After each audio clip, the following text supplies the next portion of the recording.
ወደ ቻናላችን ቤተሰቦች እንኳን ወደ ቻናላችን በደህና መጣችሁ። አሁንም ሊቨርፑልን በተመለከቱ ዘገቦች ተመልሼ መጥቻለሁ። በዛት የምንመለከታቸው የቀድሞ የሊቨርፑል ተጫዋች ሊቨርፑሎች ለያንዲያ ሜንዴ በሚያወጡት የዝውውር ሂሳብ ላይ መጠንቀቅ አለባቸው እያለን ይገኛል። እንደዚሁም ሉዊስ ስቲል በቡዋዲ ዙሪያ ያወጣው አዲስ መረጃ አለ። ኢንተር ሚላኖችም ለከርቲስ ጆንስ ዴድላይን ማስቀመጣቸውም ተዘግቧል። በተጨማሪም በርኔሌዎች የቀድሞ የሊቨርፑል ተጫዋችን በአሰልጣኝነት ለመቅጠር ፍላጎት እንዳላቸውም እየተዘገበ ይገኛል። እነዚህን በቀጣይ ጥቂት ደቂቆች ውስጥ የምንመለከታቸው ዘገቦች ይሆናል። እስከ መጨረሻ ደቂቃ ድረስም አብራችሁ ቆይታችሁ እንድትከታተሉት ያላችሁን ሀሳብ አስተያየትም ኮሜንት ሴክሽን ላይ በመጻፍ እንድታሳውቁኝ፣ ሰብስክራይብ፣ ላይክ፣ ሼር እያደረጋችሁ የቻናሉ ቤተሰብ እንድትሆኑ በአክብሮት እጠይቃለሁ። አሁን በቀጥታ ወደ ዘገቦች የምናመራ ይሆናል። አብራችሁን ቆዩ። በመጀመሪያ የምንመለከተው ቢቢሲ ይዞት የወጣውን ዘገባ ይሆናል። እንደ ቢቢሲ ዘገባ ከሆነ በርነሊዎች የቀድሞ የሊቨርፑል ተጫዋችን በአሰልጣኝነት ለመቅጠር ፍላጎት አላቸው ያለን ይገኛል። ይህም የቀድሞ የሊቨርፑል ተጫዋች ክሬግ ቤላሚ እንደሆነ ነው እየተዘገበ የሚገኘው። ይህ የቀድሞ የሊቨርፑል ተጫዋች በዚህ ሰዓት ላይ በዌልስ ብሔራዊ ቡድን ዋና አሰልጣኝነት ነው እየሰራ የሚገኘው። በርንሌዎችም ከዚህ ስራው በመውሰድ አዲሱ አሰልጣኛቸው ለማድረግ ፍላጎት እንዳላቸው፣ በተጨማሪም የዌልስ ፉትቦል አሶሲዬሽንንም እንዳነጋገሩም ነው እየተነገረ የሚገኘው። እንደሚታወቀው በርንሌዎች በተጠናቀቀው የ2025/26 የውድድር ዘመን የፕሪሚየር ሊግ ተሳታፊ ክለብ ነበሩ። ነገር ግን ከ38 ጨዋታዎች በኋላ 19ኛ ደረጃን ይዘው በማጠናቀቃቸው ምክንያት ከፕሪሚየር ሊጉ ሊወርዱ ይችላል። በ2026/27 የውድድር ዘመንም በሻምፒዮንስ ሊግ የሚሳተፉም ይሆናል። ይህንንም ተከትሎ የቀድሞ አሰልጣኛቸውን ስኮት ፓርከርን ከስራው አሰናብተውታል። የእሱ ተተኪም ለማድረግ ክሬግ ቤላሚ ቀዳሚ ተመራጭ እንደሆነ ነው እየተነገረ የሚገኘው። ነገር ግን ክሬግ ቤላሚ በዌልስ ብሔራዊ ቡድን አሰልጣኝነቱ ደስተኛ ነው። እንደዚሁም ደግሞ ቀሪ የ2 ዓመት ኮንትራትም አለውና በእነዚህ ምክንያቶች ምናልባትም ይህንን አሰልጣኝ የመቅጠር ሂደቱ ትንሽ ከበድ ሊልባቸው እንደሚችል ነው እየተነገረ የሚገኘው። በአጠቃላይ ግን ቢቢሲ ይዞት በወጣው ዘገባ መሰረት ይህ የቀድሞ የሊቨርፑል ተጫዋች ለበርንሌ አሰልጣኝነት ቀዳሚ ተመራጭ ሆኗል እያለን ይገኛል። በመቀጠል የምንመለከተው ከርቲስ ጆንስን የተመለከተውን ዘገባ ይሆናል። እንደሚታወቀው ኢንተር ሚላኖች ይህንን ተጫዋች ለማስፈረም በጣም ከፍተኛ የሚባል ፍላጎት አላቸው። የምታስታውሱም ከሆነ በጃንዋሪ ዝውውር መስኮትም ይህንን ተጫዋች በውሰት ውል ለማስፈረም እንቅስቃሴ አድርገው ነበረ። እንደዚሁም ሲዝኑ ከተጠናቀቀም በኋላ ከሊቨርፑሎች ጋርም ግንኙነት እንዳደረጉም ነው እየተነገረ የሚገኘው። ከጥቂት ሳምንት በፊትም ባደረጉት ግንኙነትም ለሊቨርፑል የ17 ሚሊዮን ፓውንድ ወይም ደግሞ የ20 ሚሊዮን ዩሮ ጥያቄ አቅርቦላቸው ነበረ። ነገር ግን ሊቨርፑሎች ይህንን ጥያቄ ውድቅ እንዳደረጉት ከዚህ ቀደም በወጡ ዘገባዎች መመልከት ይችላል። ሊቨርፑሎች እንግዲህ ከዚህ ተጫዋች ከ30 እስከ 35 ሚሊዮን ፓውንድ ማግኘት እንደሚፈልጉ ነው የሚነገረው። ኢንተር ሚላኖች ግን ይህን ያህል ገንዘብ ለዚህ ተጫዋች መክፈል እንደማይፈልጉ ነው ከዚህ ቀደም በወጡ ዘገባዎች ስንመለከት የነበረው። አሁን ላይ እንግዲህ ጋዜጣ ዴሎ ስፖርት ይዞት በወጣው ዘገባ መሰረት ኢንተር ሚላኖች እስከ ጁን 16 ወይም ደግሞ የቅድመ ውድድር ዝግጅታቸውን ከመጀመራቸው በፊት ይህንን ተጫዋች ማስፈረም ይፈልጋሉ ነው እየተባለ የሚገኙና ለቀጣይ ዓመት የቅድመ ውድድር ዝግጅትም ይሄ ተጫዋች ከቡድናቸው ጋር እንዲሆን ከፍተኛ ፍላጎት አላቸው የሚል መረጃን ይዞልን ወጥቷል።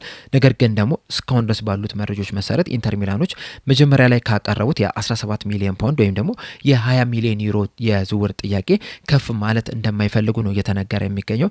ሊቨርፑሎችም በአቋማቸው እንደጸኑ በዘገባዎቹ ተነግሯል እና ሊቨርፑሎች እንግዲህ ከዚህ ተጫዋች በትንሹ 30 ሚሊዮን ፓውንድ ካላገኙ እንደማይለቁት ነው እየተነገረ የሚገኘውና ኢንተር ሚላኖች ምንም እንኳን እስከ ጁላይ 16 ባለው ይህንን ተጫዋች የማስፈረም ፍላጎት ቢኖራቸው ነገር ግን ሂሳባቸው ላይ ጨምረው የማይመጡ ከሆነ ሊቨርፑሎች የሚጠይቋቸውን ገንዘብ የማያቀርቡ ከሆነ ተጫዋቹን ላያገኙ እንደሚችሉ ነው እየተነገረ የሚገኘው። ነገር ግን ደግሞ ከርቲስ ጆንስ በሊቨርፑል ቤት የሚያቆየው ኮንትራት 1 ዓመት ብቻ ነው የቀረው። እናም በቀጣይ ዓመት በ2027 የክረምቱ የዝውውር መስኮት ይህ ተጫዋች በነጻ ወደ ፈለገው ክለብ መቀላቀል ይችላልና ምናልባትም የዝውውር መስኮቱ ሊዛጋ በተቃረበ ቁጥር ይህንን ተጫዋች የመልቀቅ እድላቸው ከፍተኛ ሊሆን ይችላል፣ በተለይ ኮንትራቱን የማያራዝም ከሆነና ምናልባትም ኢንተር ሚላኖች እስከ ጁላይ 16 ይህን ተጫዋች ባያገኙት እንኳን ምናልባትም የዝውውር መስኮቱ ሊዘጋ ጥቂት ቀናቶች ወይም ደግሞ 1 ሳምንት በቀረው ጊዜቶች ውስጥ ግን ተጫዋቹን ሊያገኙት የሚችሉበት እድልም አላቸው ተብሎ ነው የሚጠበቀው። ነገር ግን ደግሞ ይህ የሚወሰነው በተጫዋቹና በሊቨርፑል መካከል በሚኖር ንግግር ነው። ምክንያቱም ሊቨርፑሎች ይህን ተጫዋች ማጣት አይፈልጉም። እንደዚሁም ደግሞ ሚለቅ ከሆነ እንኳን ራሱ በነጻ እንዲለቅ አይፈልጉም። ስለዚህ በቀጣይ ሳምንታቶች ውስጥ የዝውውር መስኮቱ ከመዘጋቱ በፊት ውሳኔዎችን ማስተላለፍ መቻል አለባቸው እና ቀጣይ ሳምንታት እንግዲህ ለሊቨርፑልም እንደዚሁም ለከርቲስ ጆንስም በተጨማሪም ለኢንተር ሚላንም በጣም ወሳኝ የሚባሉ ሳምንታት ናቸው። ምናልባት ግን ሊቨርፑሎች የአንዶኒ ኢራዮላን ውሳኔን እየተጠባበቁ ይመስለኛል። ምክንያቱም እንደሚታወቀው ሊቨርፑሎች አንዶኒ ኢራዮላን ከቀጠሩ በኋላ እሱ ራሱ በሰጠው አስተያየት ከተጫዋቾቹ ጋር መስራት እፈልጋለሁ የሚልን ነገር ሲናገር ማዳመጥ እችለናልና ምናልባትም እንግዲህ ከርቲስ ጆንስን ከመልቀቃቸው በፊት በቅድመ ውድድር ዝግጅት ላይ ከአንዶኒ ኢራዮላ ጋር አብሮ እንዲሰራ ሊያደርጉ የሚችሉበት እድል አለ ብዬ አስባለሁ። ከዛ አንዶኒ ኢራዮላ ተጫዋቹን ተመልክቶት ለእሱ ጨዋታ የማይመች ተጫዋች ከመሰላቸው ምናልባትም ኢንተር ሚላኖች ባቀረቡት ወይም ደግሞ መሀል ላይ በሆነ ሂሳብ ተጫዋቹን ሊለቁት የሚችሉበት እድል አለ ብዬ አስባለሁ። የእናንተን ግን በከርቲስ ጆንስ ዙሪያ ያላችሁን ሀሳብ አስተያየት ግን ኮሜንት ሴክሽን ላይ በመጻፍ እንድታሳውቁኝ በአክብሮት እጠይቃለሁ። በመቀጠልም ሉዊስ ስቲል በቡዋዲ ዙሪያ ይዞት የወጣውን ዘገባ ነው የምንመለከተው። እንደሚታወቀው ከጥቂት ቀናቶች በፊት ፋብሪዞ ሮማኖ ይዞት በወጣው መረጃ መሰረት ሊቨርፑሎች የዚህ ተጫዋችን ተወካዮችን አነጋግረው ነበረ። እናም ሊቨርፑሎች እንግዲህ ይህንን ተጫዋች በቅርበት እየተከታተሉት እንደሆነ እንደዚሁም ማስፈረምም እንደሚፈልጉም እነ ፋብሪዞ ሮማኖ፣ ዴቪድ ኦርሲን እንደዚሁም ሌሎችም ዘገባዎችም ሲናገሩ ነበረ። አሁን ላይ እንግዲህ ሉዊስ ስቲል ይዞት በወጣው ዘገባ መሰረት በዚህ የክረምቱ የዝውውር መስኮት ቡዋዲን ማስፈረም በሊቨርፑሎች ቅድሚያ የሚሰጠው ጉዳይ አይደለም እያለን ይገኛል። አያይዙም በሰጠው አስተያየት በእርግጥ ሊቨርፑሎች የዚህ ተጫዋች አድናቂ ናቸው፣ በቅርበትም እየተከታተሉት ይገኛሉ፣ ከተወካዮቹ ጋርም ግንኙነትም ፈጥሯል። እንደዛም ቢሆንም ግን ቅድሚያ የሚሰጡት ጉዳይ አይደለም፣ ምክንያቱም ሌሎች ማጠናከር ያሉባቸው ቦታዎች አሉ። በዚህ ሰዓት ላይ እንግዲህ ሊቨርፑሎች ቪክተር ሙኒዝን ከኦሳሱና አስፈርሟል። ከዛ በኋላ ትኩረታቸውን ያደረጉት የቀኝ ክንፍ የአጥቂ ስፍራውን ቦታ ማጠናከር ነው። በተለይ ደግሞ የአንዲያ ሜንዴን ከአርቢ ሌፕዚግ ለማስፈረም ከፍተኛ ጥረት እያደረጉ ነው የሚገኙትና በመጀመሪያ ለዛ ነው ትኩረት የሚሰጡት። ከዛ በኋላም ግን ሌሎች ማስተካከል ያሉባቸው ቦታዎች አሉ፣ ማጠናከር ያሉባቸው ቦታዎች አሉ። ዋና ዋና የሚባሉትን ቦታዎች ካጠናከሩ በኋላ ምናልባትም ቡዋዲን ለማስፈረም እንቅስቃሴ ሊያደርጉ ይችላሉ እያለን ይገኛል። በተጨማሪም ይዞት በወጣው መረጃ መሰረት በዚህ ሰዓት ላይ ከሊቨርፑል በተጨማሪም ሌሎቹ በጣም ትልልቅ የሚባሉ ክለቦች ይህንን ተጫዋች ላይ ከፍተኛ ፍላጎት አሳይተዋል ነው እየተባለ የሚገኘው። በተለይ ከፕሪሚየር ሊጉ አርሰናል እንደዚሁም ደግሞ ፓሪስ ሴን ጀርሜንና ሪያል ማድሪዶችም ይህንን ተጫዋች በቅርበት እየተከታተሉት ነው የሚገኘው። በተለይ ደግሞ በዓለም ዋንጫው ላይ እያሳዩ ያለው እንቅስቃሴ ምናልባትም ተጨማሪ ክለቦችም ይህንን ተጫዋች ለማስፈረም ብቅ እንዲሉ ሊያደርጋቸው ይችላል ነው እየተባለ የሚገኘው። እንደሚታወቀው ከብራዚል ብሔራዊ ቡድን ጋር ባደረጉት ጨዋታ ላይ በጣም አስደናቂ የሚባል ምሽትን ማሳለፍ ችሏል። እንደዚሁም ሌሊት ላይም ከስኮትላንድ ብሔራዊ ቡድን ጋር ባደረጉት ጨዋታ ላይና 1-0 ባሸነፉበት ጨዋታ ላይ አስደናቂ የሚባል ምሽትን ማሳለፍ የቻለ ተጫዋች ነውና እንደዚህ አይነት ምርጥ የሚባሉ ብቃቶችንም በቀጣይ ጨዋታዎች ላይ የሚያሳይ ከሆነ ምናልባትም ተጨማሪ ክለቦችም ይህንን ተጫዋች ለማስፈረም ብቅ ሊሉ ይችላሉ ተብሎ ይጠበቃል። ይህ ተጫዋች ከዚህ ቀደም እንደነገርኳችሁ ገና በ16 ዓመቱ ነው ለሊል ዋናው ቡድን መጫወት የጀመረውና ላለፉት 3 ዓመታት በዋናው ቡድን ሲጫወት የተመለከትነው ተጫዋች ነው። ጥሩ ልምድም ያለውም ተጫዋችም ጭምር ነው ገና በ18 ዓመቱና የተለያዩ ክለቦች እንግዲህ ይህንን ተጫዋች ለማስፈረም ፍላጎት እያሳዩ ይገኛሉ። ሊቨርፑሎች ይህንን ተጫዋች ላይም ፍላጎት አላቸው። ነገር ግን ያስፈርሙታል ወይ የሚለውን ነገር አብረን የምንመለከተው ይሆናል። በመቀጠልም የቀድሞ የሊቨርፑል ተጫዋች የሆነው ቭላድሚር ስሚሰር የሰጠውን አስተያየት ነው የምንመለከተው። በሰጠውም አስተያየት ሊቨርፑሎች የአንዲያ ሜንዲ ሊያወጡት ሊያሰቡት የዝውውር ሂሳብ ላይ መጠንቀቅ ይኖርባቸዋል። ምክንያቱም የአንዲያ ሜንዲ ገና አንድ ጥሩ የሚባል አመትን ነው በጀርመን ማሳለፍ የቻለውና መጠንቀቅ ይኖርባቸዋል የሚል አስተያየትን ሰጥቷል። አያይዞን በሰጠው አስተያየት በእርግጥ 19 ዓመቱ ላይ ነው የሚገኘው እና በ19 ዓመቱ በጣም ጥሩ የሚባል እንቅስቃሴን እያደረገ ነው የሚገኘው። ምናልባት የ50 ሚሊዮን ፓውንድ ተጫዋች ቢሆን ኖሮ ገና 19 ዓመቱ ላይ ስለሆነ 2-3 ዓመት ጠብቄ 150 ሚሊዮን ፓውንድ አካባቢ የሚጠጋ ገንዘብ ከማወጣ ገና በ19 ዓመቱ 50 ሚሊዮን ፓውንድ ባወጣ ይሻለኛል ቢሉ ኖሮ ትክክለኛ ሀሳብ ሊሆን ይችል ነበረ። ነገር ግን ደግሞ ገና በ19 ዓመቱ በጣም ብዙ ገንዘብ ለማውጣት ካሰቡ ግን ሊጠነቀቁ ይገባል የሚል አስተያየትን ሰጥቷል።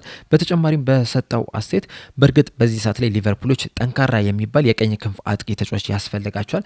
በጣም ፈጣን የሚባል በጣም ስትሮንግ የሚባል ተጫዋች እንደዚሁም ጎሎችን ማስቆጠር የሚችል ቻንሶችንም ክሬት ማድረግ የሚችል ተጫዋችን የግድ ማስፈረም መቻል አለባቸው። በተለይ ደግሞ ሞሐመድ ሳላ በቀጣይ ሲዝን ከሊቨርፑል ጋር የለምና እሱ ትቶት የሚሄደውን ቦታ በተጫዋቾች መተካት መቻል አለባቸው። ያንን ስንመለከት ምናልባትም የአንዲያ ሜንዲ ጥሩ አማራጭ ሊሆን ይችላል። ነገር ግን ደግሞ በሚያወጡት የዝውውር ሂሳብ ላይ ግን ሊጠነቀቁ ይገባል። በዚህ ዙሪያ ግን ሊቨርፑሎች በጃንዋሪ ዝውውር መስኮት ላይ አንቶኒ ሲሜዮንን ከበርንማውዝ አለማስፈረማቸው ስህተት ይመስለኛል። ምክንያቱም በበርንማውዝ ቤት በጣም ጥሩ እንቅስቃሴ ሲያደርግ የነበረ ተጫዋች ነው። ወደ ማንቸስተር ሲቲም ከተዘዋወረም በኋላ በጣም ምርጥ የሚባልን ጊዜን እያሳለፈ ነው የሚገኘው። የተዘዋወረበትን ሂሳብ ከተመለከታችሁት እንደዚሁም ደግሞ የተጫዋቹን ብቃት ከተመለከታችሁት ሊቨርፑሎች አተውታል ብዬ ነው የማስበው። ምክንያቱም ይህ ተጫዋች ወደ ሊቨርፑል መጥቶ ቢሆን ኖሮ ለሊቨርፑል በጣም ከፍተኛ የሚባል ጥቅምን መስጠት ይችል ነበረ። ነገር ግን ሊቨርፑሎች ተጫዋቹን ሳያስፈረሙት ቀርቷል እና ይህንን ተጫዋች አተኗል ብዬ ነው የማስበው የሚል አስተያየትን ሰጥቷል። በተጨማሪም በአንዶኒ ኢራዮላ ዙሪያ በሰጠው አስተያየት አንዶኒ ኢራዮላ በጣም ጥሩ የሚባል አሰልጣኝ ነው ብዬ ነው የማስበው። በተለይ ደግሞ በበርነማውዝ ቤት የሰራውን ቡድን ከተመለከታችሁ በየአመቱ ተጫዋቾችን እያጣ ነገር ግን ደግሞ ተመሳሳይ አይነት ፕሮፋይልን ሲጫወት ነው የተመለከትነው። ሁልጊዜም ለማጥቃት የሚወድ አይነት አሰልጣኝ ጭምር ነውና ወደ ሊቨርፑል መምጣቱ ለሊቨርፑል በጣም ጥሩ ዜና ነው ብዬ ነው የማስበው። ምክንያቱም ሊቨርፑሎች በተለይ በአርነ ስሎት ስር የፕሪሚየር ሊጉን ዋንጫ ካነሱ በኋላ መዘናገት ታይቶባቸው ነበረ። ከጨዋታ ስታይልም አንጻር ስትመለከቱትም በጣም ወርዶ መመልከት ችለን ነበርና አንዶኒ ኢራላ መምጣቱ እነዚህን ነገሮች ሊያስተካከል ይችላል ብዬ አስባለሁ። ቢያንስ እንኳን ብዙ የረፍት ጊዜ ተጫዋቾቹ ይኖራቸዋል ብዬ አላስብም። ያ ደግሞ ለሊቨርፑል ከፍተኛ ጥቅም ይሰጧል ብዬ ነው የማስበውና ሊቨርፑሎች አንዶኒ ኢራላን መቅጠራቸው ትክክለኛ ውሳኔ ነው የሚል አስተያየትን ሰጥቷል። በአጠቃላይ ቭላድሚር ስሚሰር የሰጠው አስተያየት ይህንን ይመስል ነበር። በዚህ በሰጠው አስተያየት ዙሪያ ያላችሁን ሀሳብ አስተያየት እንዳለ ኮሜንት ሴክሽን ላይ በመጻፍ እንድታሳውቁኝ በአክብሮት እጠይቃለሁ። ለአሁን ግን እኔ እዚህ ላይ አበቃው። እስከ መጨረሻው ደቂቃ ድረስ ስለተከታተላችሁን ከልብ አመሰግናለሁ። በቀጣይ በሌላ እስከምንገናኝ ድረስ ግን ሰብስክራይብ፣ ላይክ፣ ሼር ማድረግ እንዳትረሱ። ቸር ያቆየን።